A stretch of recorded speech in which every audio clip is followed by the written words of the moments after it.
síntoma. ¿Me escuchan bien todos, no? Sí. Y básicamente lo que vamos a hacer primero, antes que nada, es entender la disnea como un síntoma, ¿sí? Acuérdense que la disnea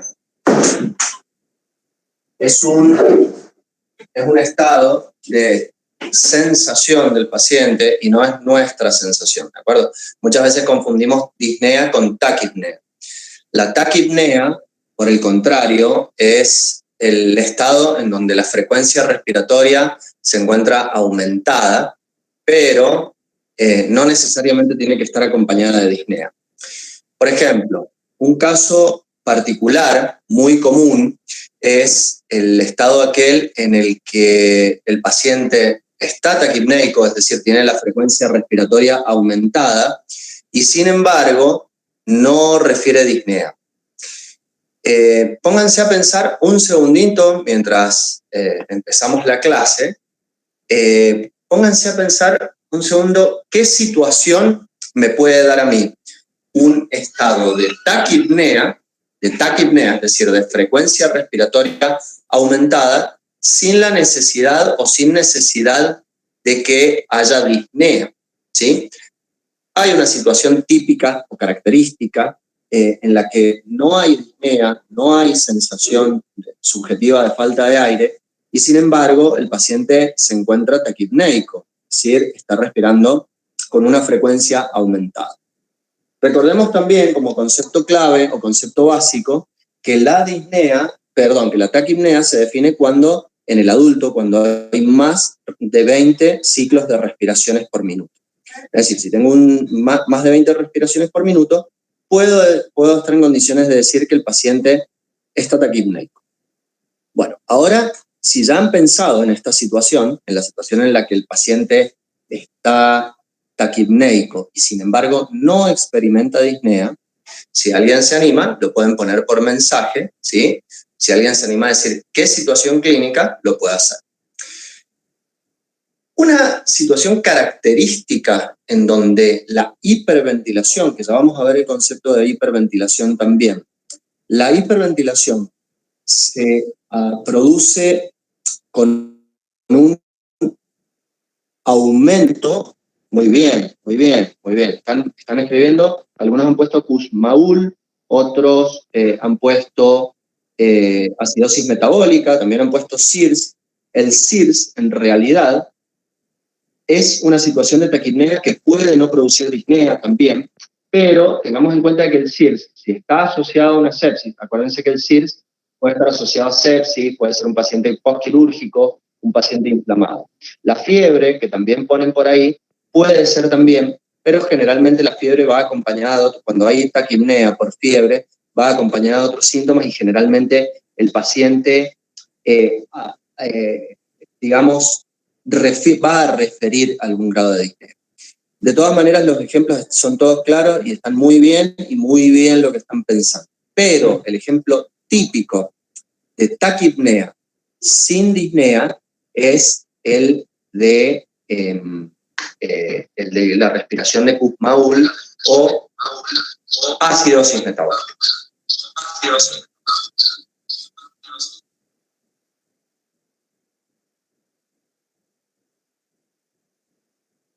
A ver, ahí me escuchan, voy a cambiar la pantalla mía. Sí, se escucha pero con eco. Listo, ya corté porque estaba en otro equipo. Ahora, ¿me escuchan ahí? Sí, se escucha bien, doctor. A ver. Vamos a ver.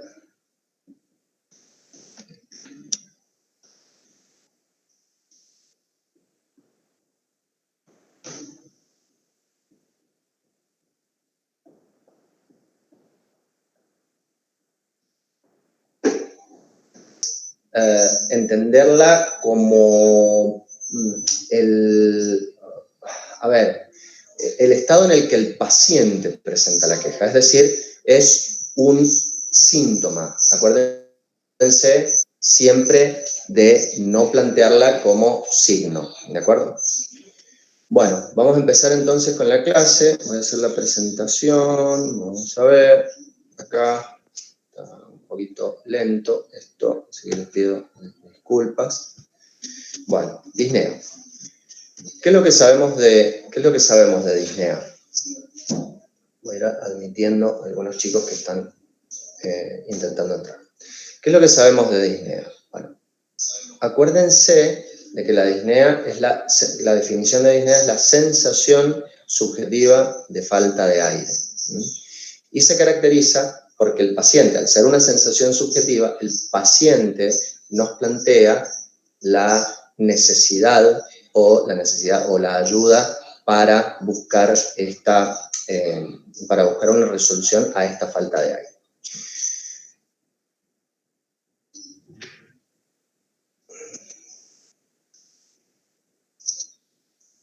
Bueno.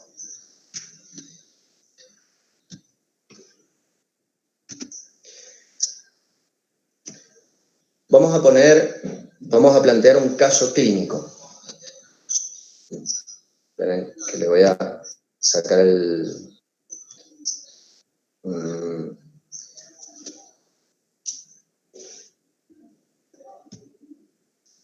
Bien.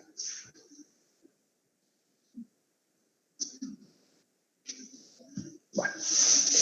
El caso clínico 1 es Juan, tiene 15 años y se presenta con falta de aire. No tiene antecedentes, es un paciente flaco y alto y comenzó con falta de aire en forma súbita mientras jugaba al fútbol, acompañado de dolor torácico. Voy a apagar el micrófono acá. Tengo hoy serias complicaciones con la tecnología. Es por la mala conexión que hay acá en el hospital y me demora bastante. Bueno, si quieren pueden tomar nota, porque estos casos clínicos al finalizar la clase los vamos a resolver. ¿De acuerdo? Entonces, Juan, 15 años, flaco alto, sano y no tiene ningún otro antecedente. Se presenta a una guardia, ustedes están de guardia, y se presenta a una guardia con falta de aire de forma repentina, súbita, mientras estaba jugando un partido al fútbol. El caso clínico 2 es Pedro, tiene 80 años y también consulta por falta de aire, pero más solapada, no fue tan repentina. Tiene antecedentes de diabetes, hipertensión, un infarto hace un año y empezó hace 3 días con falta de aire en forma progresiva. Ortopnea, disnea paroxística nocturna y aumento del diámetro del miembro inferior.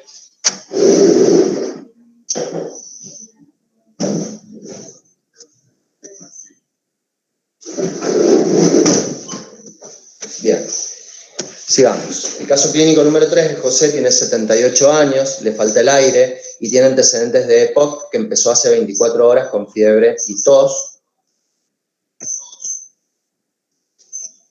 Y el caso clínico 4 es Armando, tiene 84 años, le falta el aire. Perdón, por si les había quedado algo del caso clínico 3, lo vuelvo atrás. Tos, aumento de expectoración habitual y falta de aire progresivo. Y el caso clínico 4 es Armando, tiene 84 años, tiene falta de aire y tiene antecedentes de cáncer de próstata, fractura de cadera. Hace 4 días fue operado, está postrado y en forma súbita también, como el primer caso que habíamos visto del chico sano, este paciente presenta disnea, es decir, de forma súbita, como les decía recién. Bueno, como dijimos, la disnea es un síntoma, sensación subjetiva, molesta y desagradable de falta de aire. ¿De acuerdo? Como les dije recién, no confundir con signos. Ya vamos a ver las definiciones, pero taquipnea es aumento de la frecuencia respiratoria, bradipnea es lo contrario, hiperpnea es el aumento del intercambio gaseoso, que es lo que se produce, por ejemplo, en la respiración de Kussmaul. Es decir, aumenta la frecuencia y aumenta la amplitud, aumenta principalmente la amplitud más que la frecuencia. Hipopnea, disminución de la amplitud. Y vamos a ir a la anterior.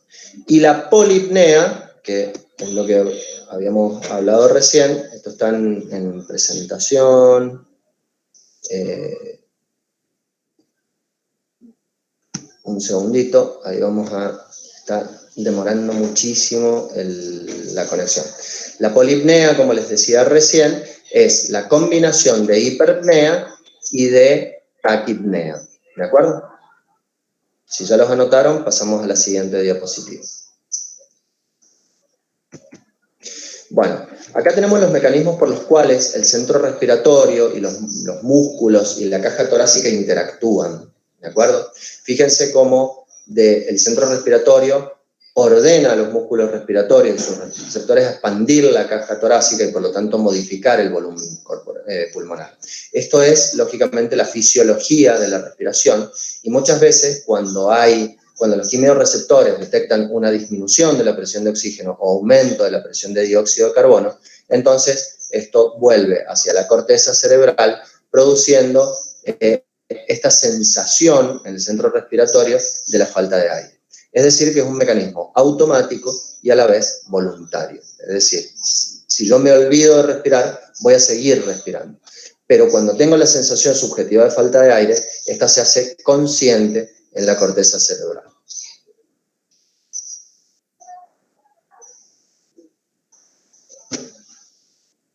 Bueno, acá está la fisiopatología. Si el umbral de percepción está alterado, el centro respiratorio, los músculos, la expansión de la caja torácica o el volumen pulmonar o la ventilación alveolar, va a repercutir en la presión de oxígeno y en la presión de dióxido de carbono, produciendo hipoxemia y o acidosis.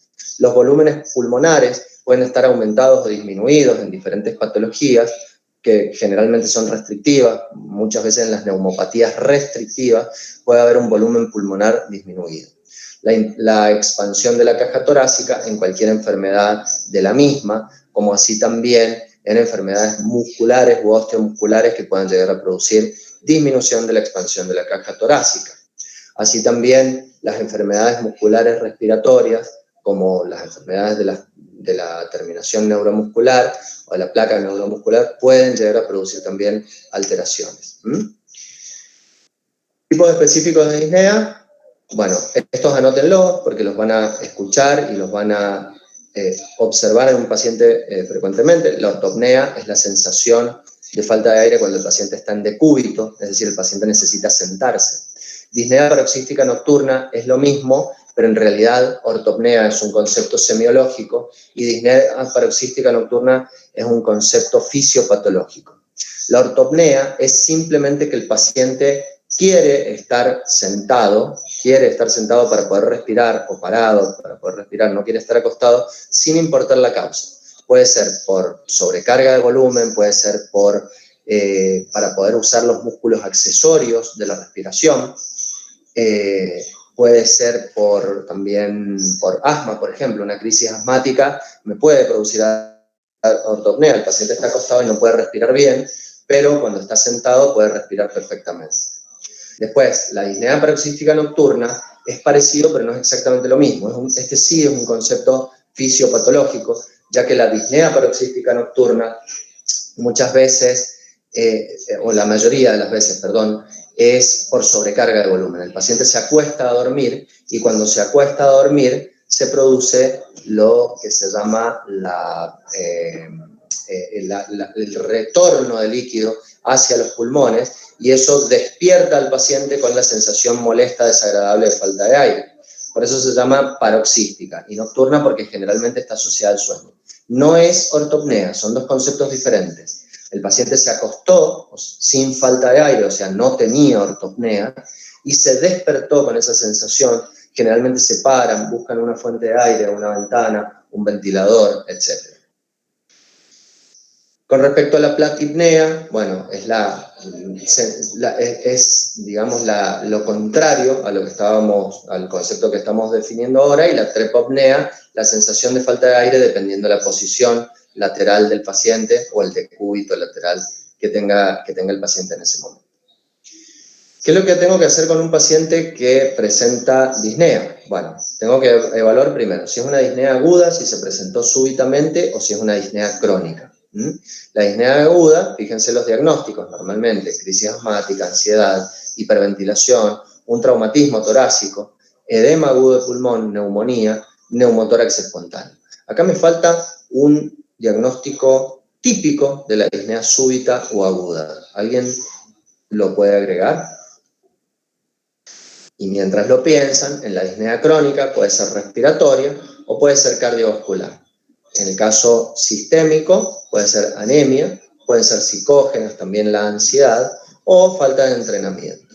¿Alguien se anima a decir qué otra disnea aguda o hiperaguda o disnea súbita puede haber aparte de estos diagnósticos?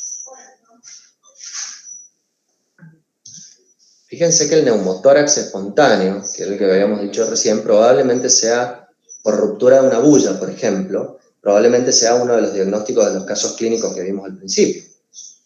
Empiecen a pensar. Uno de los casos clínicos es el neumotórax espontáneo. Bueno, vamos a ir a la clasificación de disnea cardíaca y respiratoria. Generalmente la disnea cardíaca va a tener ortopnea, disnea paroxística nocturna, van a haber edemas, puede haber nicturia, ¿de acuerdo? ¿Por qué? Porque los edemas se reabsorben y empiezo a orinar en la noche. Y después la disnea respiratoria se caracteriza por tener sibilancias, es más estacional, digamos que se desencadenan por estímulos específicos, por ejemplo, por el ejercicio, al caminar, ¿sí? Y puede haber tos o expectoración. Estos síntomas sirven para clasificar las disneas, chicos, pero de todas maneras mucha precaución porque ambas características se pueden presentar, tanto en la disnea cardíaca como en la disnea respiratoria, ¿sí? Entonces, a tener mucha precaución. Fíjense, insuficiencia cardíaca, si hay edema de la pared bronquial, pueden haber sibilancias. La ortopnea también se puede dar en el asma, puede haber ortopnea por parálisis diafragmática, y la disnea nocturna también puede ser una exacerbación del asma durante la noche por reflujo gastroesofágico. Entonces, es importante tenerla en cuenta siempre que vayamos a pensar en un paciente, cuando hagamos la anamnesis, cuando hagamos el examen físico, cuando hagamos el interrogatorio. Bueno, vamos a la siguiente. Bueno, tenemos que hacer la anamnesis, el interrogatorio. Este es el listado de del interrogatorio que tenemos que hacer. Acuérdense de antecedentes familiares, cuándo empezó, cómo empezó, características, si se asocia con otros síntomas, si se asocia con exposición laboral, si tiene tos, si tiene fiebre, si ha tenido expectoración, si ha tenido tos con expectoración, si no, vómica, características de la disnea, si tiene ortopnea, disnea paroxística nocturna, si tiene trepopnea, platipnea, si tiene polipnea, hipernea, todo lo que habíamos planteado recién en las características de los diferentes específicos tipos de disnea. ¿Cómo cuantificamos? Clase funcional de 1 a la 4, ¿sí? Esto ya lo han visto, si no lo pueden leer en el libro. La 4 es la disnea que se presenta aún en el reposo. Entonces esa la tenemos que tener en cuenta siempre. Esta es la escala de American Heart. Pero podemos hacer una escala análoga visual como la del dolor, disnea nula o disnea máxima, del 1 al 10. Tipo de esfuerzo que le provoca disnea, ¿sí? Si es una cierta distancia que camina, o por ejemplo subir escaleras, por ejemplo acarrear paquetes, bañarse, vestirse. Ya al comer o al hablar, en ese caso estaríamos hablando de una clase funcional 3, y el reposo, que es clase funcional 4. Entonces, clase funcional 4, reposo, de abajo para arriba. Comer o hablar, peinarse, lavarse los dientes, producen disnea, clase funcional 3. Vestirse, bañarse o caminar distancias 2. Y después un ejercicio intenso, pero que produce una disnea poco habitual, la clase funcional 1. Bueno, vamos a los casos clínicos. Acá les voy a pedir que se enchufen, se conecten. Pueden prender los micrófonos, chicos. Pueden incluso poner el chat, ¿sí? Pueden activarse con el chat. Entonces vamos a ir analizando y me gustaría que participen. Primero que nada, quiero saber si tienen alguna duda.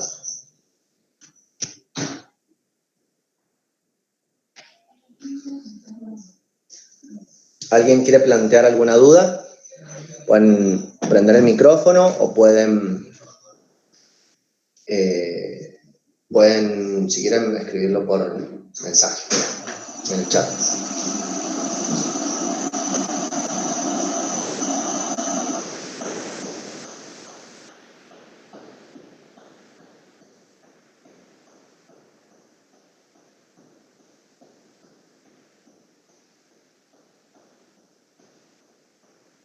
Chicos, ¿me escuchan? ¿Están ahí? Sí, doctor, se escucha. Doctor, a mí no me quedó claro lo que era la platipnea. Perdón, no escucho bien para que tenga un poco de ruido, ¿Que no? de ambiente acá. Esperamos un segundito. A ver, voy a subir el micrófono del otro aparato. Si escuchan eco, me avisan.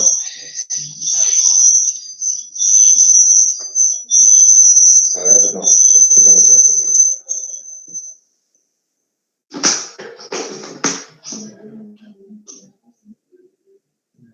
¿Ahí me escuchan? Sí, profe, se Sí. escucha. Bien. Sí. Me dijeron recién. Me dijeron una pregunta. Que no me quedó claro lo que era la platipnea.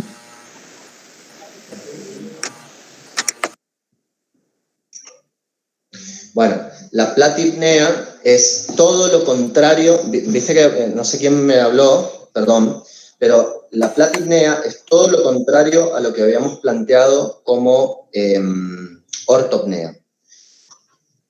Es decir, la ortopnea es la sensación subjetiva de aire cuando el paciente está acostado y la platipnea es exactamente lo contrario. Solamente se produce cuando el paciente está parado, ¿sí? Es muy poco frecuente y en general está relacionado a enfermedades neuromusculares y muchas veces ansiedad o crisis de neurosis, crisis de conversión. Es muy poco frecuente. Tengan en cuenta que es muchísimo más frecuente la ortopnea y la disnea paroxística nocturna. ¿Queda claro? Sí, doctor, gracias.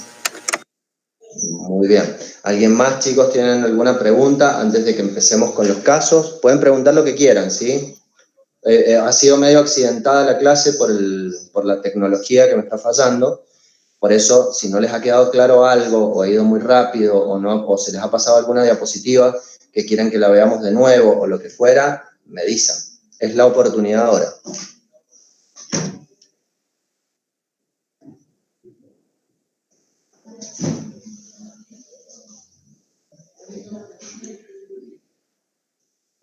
Bueno, seguimos. A ver. Voy a prender esto de nuevo. Quiero ver si se ve la pantalla. Sí, se ve. Bueno, lo vamos a hacer así sin presentación porque ya es una clase que está hecha para...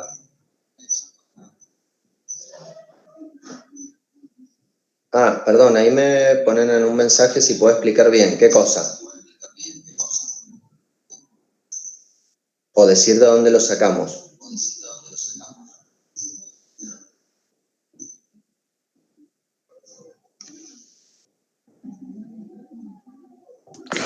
Se refiere a la cuantificación de la disnea, pregunta la chica.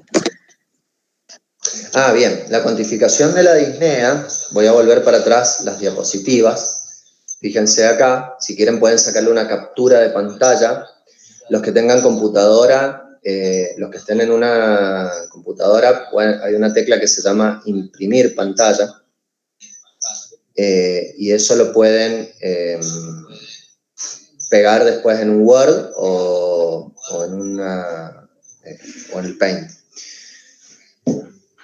La disnea clase funcional lo pueden sacar de cualquier libro. Es la clasificación, se llama American Heart Association. Clase funcional 1 sería una disnea que se produce cuando el paciente hace grandes esfuerzos, por ejemplo, puede caminar rápido, puede correr para alcanzar el colectivo, el tren, lo que fuera, pero refiere a disnea. O sea, esa disnea antes no la tenía, nos dice el paciente, ¿sí? Esa disnea antes no me sucedía. Esa es una. Después la 2 es disnea de pequeños esfuerzos, es decir, caminar pequeñas distancias. La 3 es una disnea que se produce con muy pequeños esfuerzos, como por ejemplo peinarse o hablar, como habíamos dicho recién. Y la disnea clase funcional 4 es la disnea de reposo. Emergente, efectivamente, bueno, la página específicamente no lo sabía, pero en Emergente, en el capítulo de disnea, está perfectamente explicado. Y después lo pueden sacar de cualquier texto en donde lo quieran buscar. En la misma página de American Heart Association la pueden encontrar. Es una clasificación vieja, pero que ha sido muy útil semiológicamente desde hace tiempo. ¿De acuerdo? Bueno, ¿alguien más quiere hacer otra pregunta?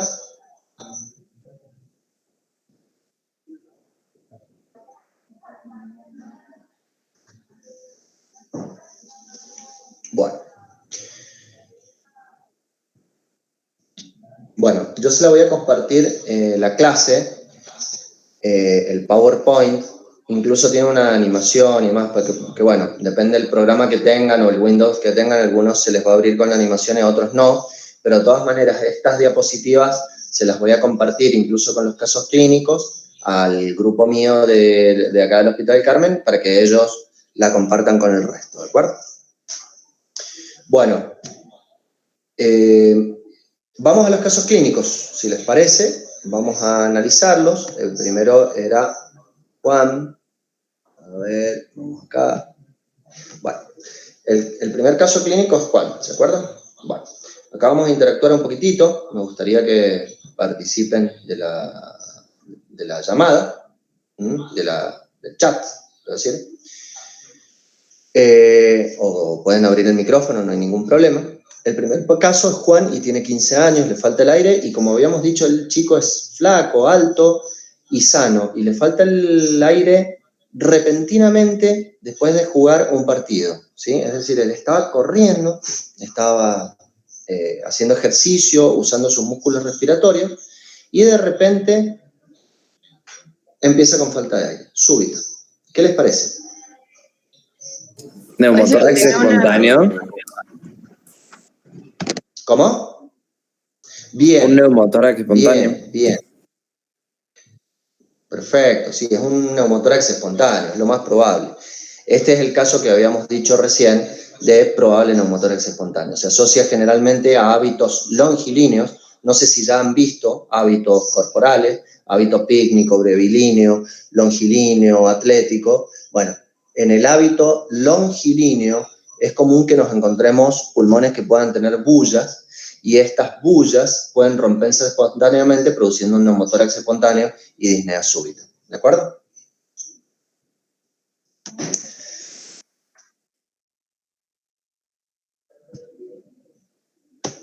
Bueno, el caso clínico 2 es Pedro, tiene 78 años y le falta el aire de una forma más solapada, pero él tiene muchos antecedentes. Tiene diabetes, hipertensión, sufrió un infarto agudo de miocardio hace un año y está desde hace 3 días de forma solapada con falta de aire en forma progresiva. Ortopnea, disnea paroxística nocturna y aumento del diámetro de los miembros inferiores. ¿Qué les parece? Muy bien, Luz nos dice insuficiencia cardíaca. Pareciera que sí. El antecedente de un infarto, acuérdense que una de las complicaciones crónicas y agudas también del infarto es la insuficiencia cardíaca. Pero este paciente que ya es hipertenso además y tiene edemas en miembros inferiores, con este aumento progresivo de la disnea y ortopnea nos hace pensar en insuficiencia cardíaca. Bueno, el caso clínico 3 es José, tiene 78 años, también tiene falta de aire, pero tiene una EPOC que empezó hace 24 horas, con fiebre, tos, aumento de la mucosidad habitual y falta de aire progresivo. ¿Se animan a dar un diagnóstico? Muy bien, puede ser. Serena, puede ser una neumonía, puede ser. O, ¿alguien se anima a una alternativa?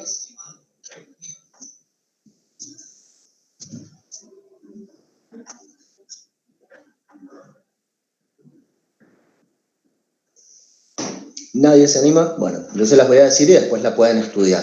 Es una patología sumamente frecuente, sobre todo en el EPOC, que se llama EPOC reagudizado. Es parecido a una neumonía, con esas características que está diciendo ahí, aumento de la tos, aumento de la expectoración, pero no hay bloque neumónico. Sería como una bronquitis aguda en un EPOC, ¿de acuerdo? Y se trata empíricamente con antibióticos también. Y el caso clínico 4 es Armando, tiene 84 años, consulta por falta de aire también, y tiene antecedentes de cáncer de próstata, una fractura de cadera, está postrado y súbitamente presenta falta de aire y dolor en puntada de costado. A ver, ¿quién se anima a decir cuál es el diagnóstico? Que es el que nos faltaba. Muy bien, Luz.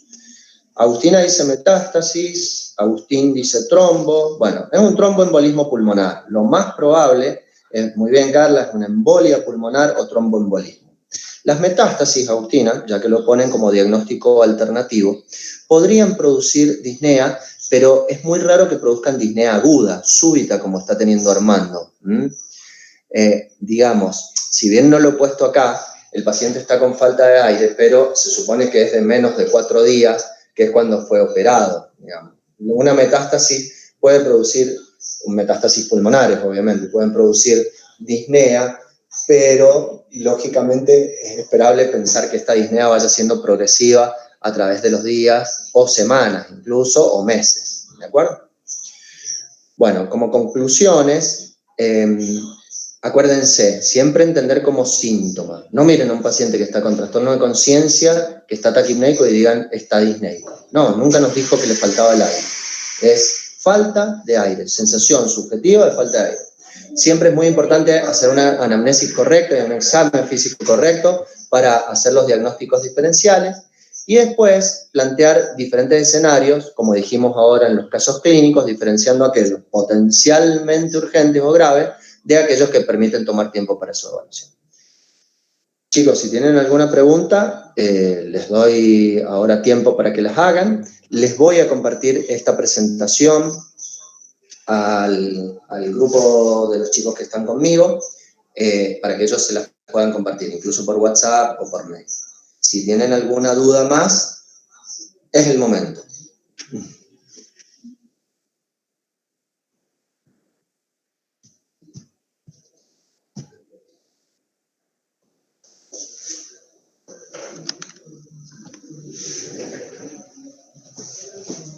¿No hay dudas?